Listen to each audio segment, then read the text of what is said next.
बहुत से लोग आपने भी शायद ध्यान दिया हो कि स्टैम्प ड्यूटी बचाने के चक्कर में लोग लाखों की प्रॉपर्टी का सौदा सिर्फ एक जनरल पावर ऑफ अटर्नी यानी जीपीए, एग्रीमेंट टू सेल और एक विल के भरोसे कर लेते हैं। हाँ, ये बहुत आम प्रैक्टिस बन चुकी है। राइट। और देखने में लगता है कि बस कागज हाथ में आ गए तो प्रॉपर्टी मिल गई। पर क्या ये जो शॉर्टकट है, क्या ये सच में किसी को मालिक बनाता है? आज की इस चर्चा में हम इसी की कानूनी सच्चाई समझने वाले हैं। हमारे पास 2025 की supreme court judgement Ramesh Chand versus Suresh Chand का एक गहरा विश्लेषण है। और मैं कहूंगी कि यहाँ सबसे दिलचस्प बात यह है कि ये मामला सिर्फ दो भाइयों की आपसी जमीन की लड़ाई नहीं है। अच्छा। बिल्कुल, ये असल में देश भर के उन तमाम प्रॉपर्टी ओनर्स के लिए एक बहुत बड़ी कानूनी चेतावनी है जो ऐसी जीपीए और अग्रीमेंट की गठरी बनाकर खुद को मालिक समझ बैठे हैं। तो चलिए इस कहानी के थोड़ा अंदर चलते हैं। एक पिता की प्रॉपर्टी है और दो भाई हैं, सुरेश और रमेश। तो सुरेश ने कोर्ट में दावा किया कि उसके पिता ने 1996 में उसे ये प्रॉपर्टी दे दी थी। पर उसके पास कोई सेल डीड तो थी नहीं। वही तो, उसके पास कोई सेल डीड नहीं थी।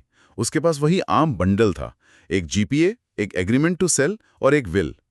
वहीं दूसरे भाई यानी रमेश का कहना था कि प्रॉपर्टी उसे 1973 में ही एक ओरल ट्रांसफर के जरिए मिल गई थी और वो तब से वहीं रह रहा है। अगर हम सुरेश की जीपीए वाली बात को सोचें तो ये तो वैसा ही हुआ ना जैसे मूवी थिएटर में टिकट लेने के बजाय गार्ड से दोस्ती करके अंदर बैठ जाना और खुद को थिएटर का मालिक समझ लेना। अरे, बहुत ही सटीक उदाहरण दिया आपने।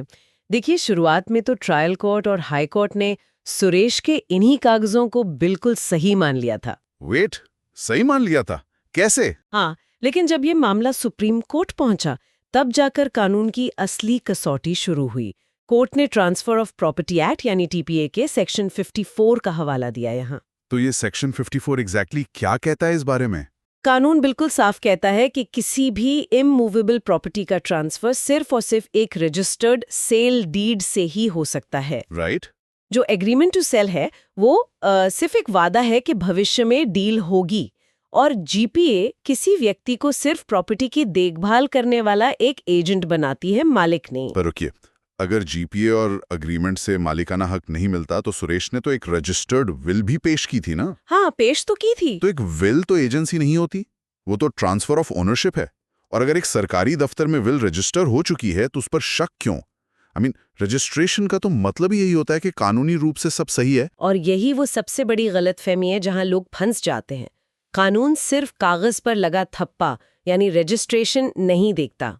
तो और क्या देखता है कोर्ट? कोर्ट को ये जानना होता है कि जब विल लिखी गई तब लिखने वाला होशो हवास में था या नहीं।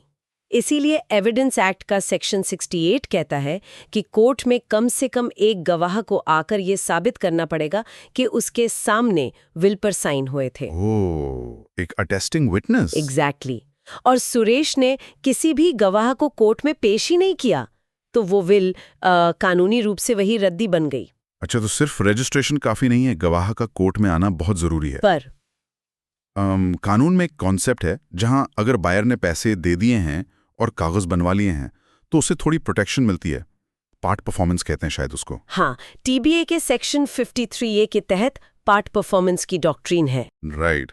तो क्या सुरेश को इसका फायदा नहीं मिलना चाहिए था? मिल सकता था, पर पार्ट परफॉर्मेंस की सुरक्षा पाने की सबसे बड़ी शर्त है एक्चुअल पोजेशन, यानी उस जमीन पर सच में आपका कब्जा होना।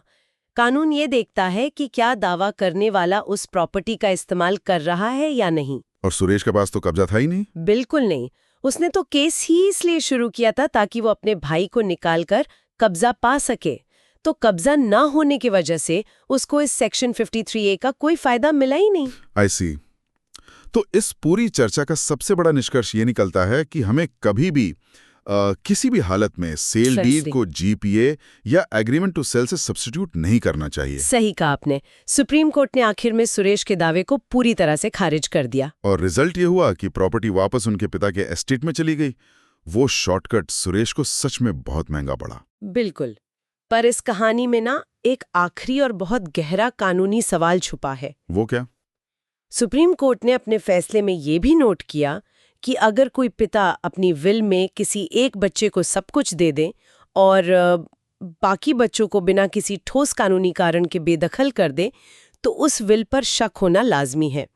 कानून ऐसी असामान्य बातों को बहुत गौर से और शक की नज़र से देखता है। ये सच में एक ऐसा पहलू है जो दिमाग में घूमता रहता है।